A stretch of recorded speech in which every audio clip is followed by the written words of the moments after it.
So in this video, I'm going to talk about True Blood. So when I think the clips I showed you were 3 to 4. So now we'll be talking about 5, 6, and some of 7, not the full show.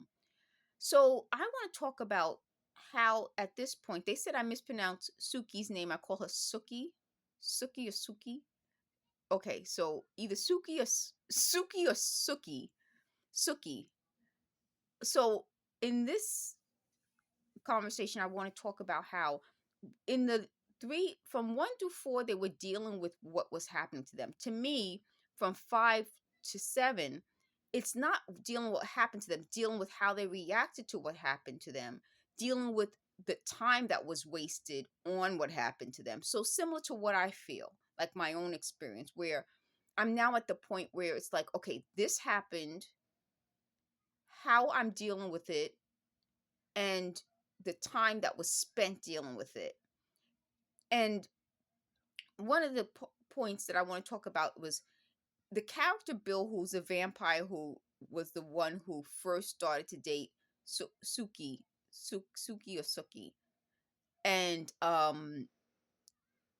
it came out later that he was set up to find her by someone who wanted to get him involved with her. He then goes back after he goes through his own sort of he goes through a difficult time, and he goes to Sookie and says, I want you to kill me.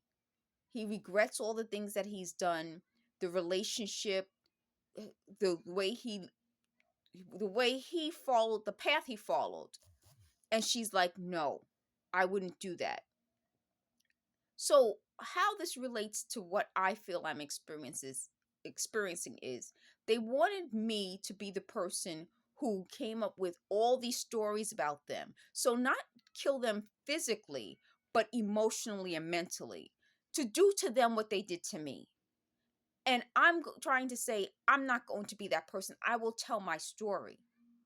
And why that is relevant is because I feel that this wasn't a program. Now they're saying, well, it's not a program, then it is a program, it's not a program. This wasn't meant for us to walk away whole. I wasn't supposed to walk away whole. They weren't supposed to walk away whole. And I'm wondering why they don't understand that. But when you look at that clip, and I'll put that clip and I'll put some other clips in, where everyone in True Blood starting to realize the effect all of the things they've been through had on them. They weren't supposed to walk away whole either. And they keep talking about a clip where Arlene explains to Sookie, you just kind of keep moving forward. But I want to talk about the fact of ending a relationship and being able to walk away whole. In the past, they blamed me for ever being in these relationships with any of these people. If I'm an 8-year-old, I can't be blamed. You say, so well, why continue to be around someone who would treat you like this? If this had happened to me the way they claimed it did, I wouldn't have. There's a lot more confusion, as you guys who have experienced this understand.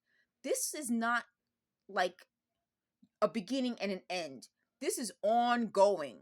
So it's to me, it's like the end of a relationship is like the death of a relationship. And when something ends, how you end it affects your next move in life.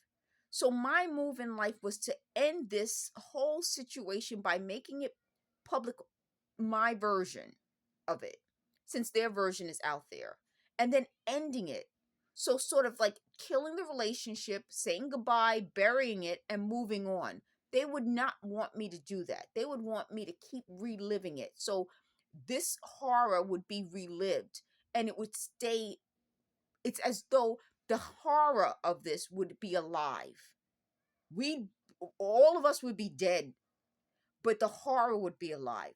And what I'm saying is, I have to let the horror die and move forward with my life, understanding something really bad happened to me physically, emotionally, and mentally. I'm going to have to heal.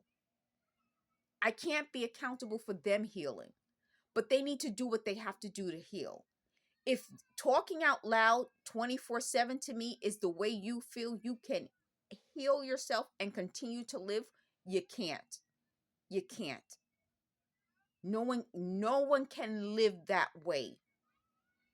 In order for you to even, because they're like, well, how will they ever go on? You go on by killing off this program, killing off the fantasy lie myth that you can live off me, watching everything I do, reading along with me. They were like, well, how do you have sex? That's my question. You mean while I'm having sex, you're going to be like, move your leg a little. Ooh, what are you thinking? Can't. You can't live that way. Because my question to them is, how do you have sex? They can't. They're going to have to end this